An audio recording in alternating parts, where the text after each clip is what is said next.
Balochistan national party के leader Akhtar Mengal ने आज कौमी असम्बली से इस्तीफा दे दिया है।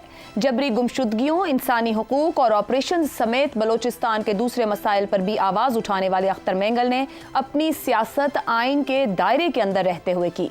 अख्तर मेंगल बलूचिस्तान के वज़ीर आला भी रहे और अपने मुतालिबात को मनवाने के लिए नवाज शरीफ, इमरान खान और शहबाज शरीफ की हुकूमतों की हिमायत भी करते रहे।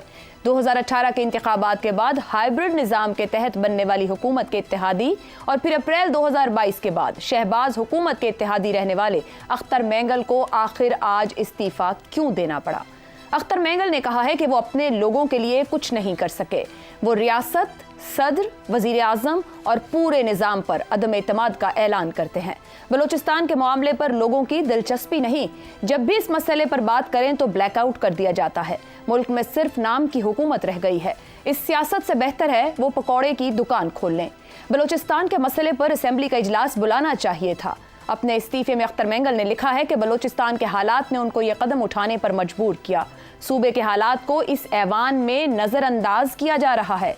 इस ऐवान में बलूचिस्तान की हकीकी तर्जुमानी ना होने के बायस उन जैसे लोग भी बामकसद आवाज़ उठाने के काबिल नहीं। अख्तर मेंगल का इस्तीफा ऐसे वक्त में सामने आ रहा है जब बलूचिस्तान में हाल ही में दहशतगर्दी के वाक़यात हुए हैं। सूरत हाल को हसास करार दिया जा रहा है। ऐसे में कैसे सियासतदान की तरफ से जो अपने मुतालिबात के लिए आइनी और सियासी जद्दोजहद का रास्ता अपनाते आए हैं, हुकूमत और मौजूदा निज़ाम पर अदम एतमाद के पाकिस्तान और बिलखुसूस बलूचिस्तान पर क्या सियासी असरात मुरत्तब हो सकते हैं? प्रोग्राम के पहले हिस्से में इसी मामले पर गुफ्तगू करेंगे। पैनल में हमारे साथ हैं ज़ैगम खान, अबसार आलम, हसन इसार और इफ्तिखार अहमद साहब। प्रोग्राम का सवाल आप सभी के लिए। रियासत, सदर, वजीर आज़म और पूरे निज़ाम पर अदम एतमाद, हाइब्रिड निज़ाम के इत्तेहादी रहे अख्तर मेंगल के शिकवे कितने जायज़? अबसार साहब, अपने इस्तीफे में अख्तर मेंगल साहब कौमी असम्बली को मसाइल नज़रअंदाज जो किए गए हैं उसको जिम्मेदार ठहरा रहे हैं, मगर अख्तर मेंगल साहब का इल्ज़ाम कितना दुरुस्त है कि पार्लियामेंट भी इस मसले को सुलझाने के लिए अपना किरदार अदा नहीं कर पाई या मौजूद नहीं रही? वो कहते हैं हमें सुनने को भी तैयार नहीं है। आसान है ये कह देना, बार बार अख्तर मेंगल को ताना दे देना हाइब्रिड निज़ाम का हिस्सा बने आप। बात ये है कि मैं अख्तर मेंगल, सरदार अताउल्लाह मेंगल का बेटा, बार बार दोनों बाप बेटा इस पार्लियामेंट में आते हैं, इस मुल्क के आइन से हल्फ उठाते हैं, पाकिस्तान से वफ़ादारी का, आइन से वफ़ादारी का हल्फ उठाते हैं और हम फिर उनको शक की नज़र से देखते हैं। कसूर उनका या हमारा है? पार्लियामेंट या ना पार्लियामेंट, छोड़ दें इन सारी चीज़ों को। ठीक है। उस शख्स ने, हाँ आपने तो ताना दिया ना हाइब्रिड निज़ाम का हिस्सा, उस शख्स ने अपनी मूंछ नीची की, अपने असूलों पे कतई कलामी की मादरत के ताना नहीं था, ये सिर्फ ये कहा था कि हर वक्त निज़ाम के साथ चलने की कोशिश की उन्होंने, आगे चलें, हर निज़ाम के साथ चलने की पाकिस्तान में आइन और कानून की हुक्मरानी हो ताकि बलूचिस्तान में भी आइन और कानून की हुक्मरानी हो। हमने बदले में क्या दिया उन लोगों? मैं उनकी बात करूं जो पाकिस्तान से जुड़े रहते हैं।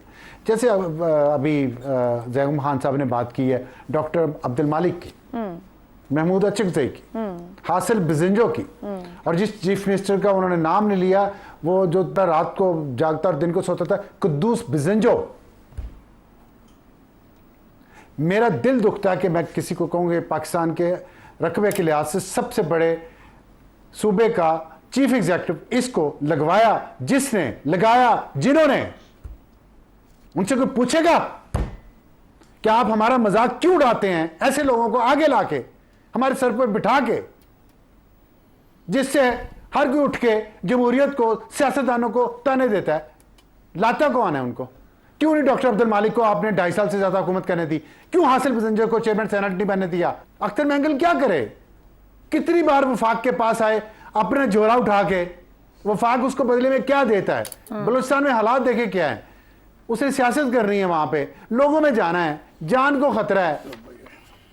वो क्या करे यहां बैठ के पार्लियामेंट में, जब लोग उसको वहां के लोग ताने देते हो कि क्या कर रही है पार्लियामेंट हमारे लिए? मारूंग बलोच ने ट्वीट किया पिछले दिनों, उसने कहा कि जी भाई रूल ऑफ लॉ पे हमसे बात कर लें, तो करें ना, दहशतगर्दों को मारे, पकड़े, कानून के कटहरे में लाए, मैं कहता हूं। और लेकिन 1,46,00,000 बलोच सारे तो दहशतगर्द नहीं है। कितना बजट उनको साल में जाता है, कितना उन पे खर्च होता है, और कितना गाड़ियों में से कैश बरामद होता है? कभी किसी ने हिसाब लगाया किन की गाड़ियों से कैश बरामद होता है? बजट के पैसे, मैं स्मगलिंग के पैसे की बात नहीं कर रहा अभी। वैलिड पॉइंट, एहतसाब होना चाहिए। 512 अरब रुपया पिछले साल मिला है बलूचिस्तान को 512 अरब रुपया।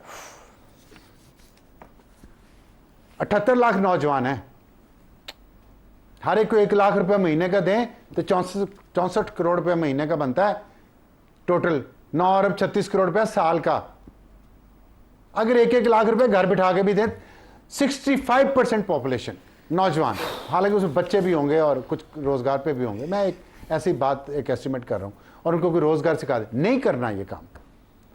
100 अरब रुपया खर्च नहीं कर पाई बलूचिस्तान की हुकूमत, ठीक, पड़ा हुआ है कोई इधर उधर बैंकों में रखवाया कि कुछ किया, कहीं खुफिया कहीं पे खर्च कर लिए। 100 अरब खर्च नहीं किया, अवाम को पीने का पानी नहीं दिया, वो मिनरल वाटर की बोतलें ले आए खुद जाके शहरों से। सही। अगर आप उनको तरीके से दें, कोई पैसे रोजगार पे लगाएं, किसी पे उनको ट्रेनिंग दें, स्किल सिखाएं, बाहर भेजें मुल्क से, दूसरे सूबों में जाके स्किल्ड लेबर काम करें, क्या करें लोग?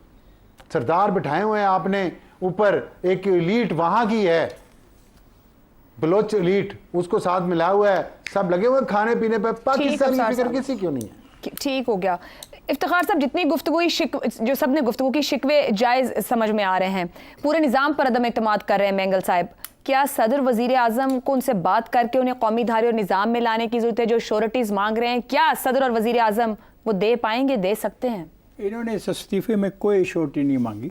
उन्होंने कहा the prevailing situation the Balochistan has compelled me to take this step, our prince has consistently been marginalised and ignored by this house. उन्होंने कोई तकरीर वकील करने की कोशिश की थी या कुछ कहना चाहा, उनको वो मौका नहीं मिला और ईवान में, और उन्होंने ये फैसला कर दिया। दूसरी बात जो उन्होंने कही है वो बड़ी इंपॉर्टेंट है, each day we are push further to the wall leaving us with no choice but to reconsider our roles. ठीक है, अगर वो ये समझते हैं कि उनको मौक़िफ़ का इजहार करने की इजाज़त नहीं है तो उन्होंने इस्तीफ़ा दे के दूसरा रास्ता अपनाने की कोशिश की है। तीसरी बात उन्होंने की है, the lack of the genuine representation in the assembly for the people of Balochistan has left voices like mine unable to bring meaningful change. वो जो खुद भी ख़ानदान उनका चीफ मिनिस्टर रहा, ख़ुद भी अहम ओहदों पर रहे, आज उनको ये एहसास हो गया, चलें मैं माने लेता हूँ ये एहसास हो गया। उनको एहसास क्यों हुआ? अख्तर मैंगल कहते हैं कि बलोच अस्करियत पसंद मुझे गद्दार समझते हैं, जबकि सिक्योरिटी एस्टैब्लिशमेंट भी मेरे साथ दुश्मन की तरह सलूक करती है, मुझे दोनों तरफ से निशाना बनाया जाता है। ये है लुबे लबाब उनके गुस्से का, उनके इस एक्शन का। ये बात मेरे दोस्त कर रहे हैं, मैं इनसे कहूँगा कि ये सारे के सारे जो दोस्त इस किस्म के बयानात देते हैं वो बताएं वो चाहते क्या हैं। मैंने बता दिया ना, 6 निकात उनके पढ़ के सुना दिया ना।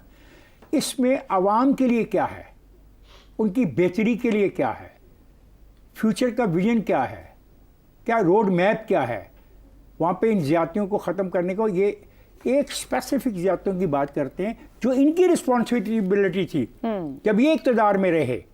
ये मालिक की बात की गई तो मालिक का जो फैसला था वो उसकी मर्ज़ी के तहत हुआ था कि कितने साल उसने हुक्मरानी करनी है और कितने साल किसी ने हुक्मरानी करनी है। तो सवाल ये पैदा होता है कि हमें बलूचिस्तान में रहने वाले तमाम लोगों की बेहतरी के लिए बात करनी है, उनके हकूक़ के लिए बात करनी है, और अदारों की जो उनके साथ ज़्यादती है उसको कंडेम करना है, लेकिन सारे बलूचिस्तान के लिए। एक ख़ास बलूचिस्तान के ख़ास लसानी जो लोग हैं उनके बारे में बात नहीं करनी है। तो मुझे ये इस्तीफ़ा जो मेरे सामने मौजूद है इसमें तो उनको सबसे बड़ा गिला, और गिला जायज़ है। मैं ये समझता था कि बहुत बड़ी गलती हुई उस दिन मिनिस्टर से। मिनिस्टर ने कहा जी कि आज हम ये पेश करना चाहते हैं बिल। मुतालबा उस दिन ये होना चाहिए था, और मुतालबा था कि उस दिन बलूचिस्तान के इशू के ऊपर खुल के डिबेट होनी चाहिए थी कौमी असम्बली में। और ये उसकी नाअहली है मिनिस्टर की कि मिनिस्टर ने बिला वजह वक़्त ज़ाया किया, और अगर उस दिन उनको ये बात करने देती तो ये इस्तीफ़ा ना आता। सही है। अब ये जो नाअहलियाँ हैं एक सियासी जमात के कुछ लोगों की, उसको पाकिस्तान की नाअहली तो ना समझा जाए, हम सबको तो ना रगेदा जाए, और ये ना कहा जाए कि ये पाकिस्तान के ख़िलाफ़ हैं। मैंगल्स कभी भी पाकिस्तान के ख़िलाफ़ नहीं ऐसे हुए जैसे अचक जी नहीं खिलाफ। अचक जी भी इलेक्ट होके आता है। वो लोग जो इलेक्ट होके आते हैं वो पाकिस्तान के ख़िलाफ़ नहीं, क्योंकि आके सबसे पहला काम ये करते हैं वो हलफ उठाते हैं 1973 के आइन के ऊपर, अपनी लॉयल्टी की बात करते हैं। मैं इनके साथ हूँ, ये उनकी नाराज़गी है, और वन ऑफ द रीज़न जो नाराज़गी तहरीर की है उन्होंने वो यही है कि उनको बलूचिस्तान के उस इशू पे उनको बात करने का मौका नहीं दिया गया। जो बहुत बड़ी गलती थी बिल्कुल, हुक्मरान पार्टी और की। उनका फोरम भी वही था कि उस फोरम पर बात नहीं करने दी गई।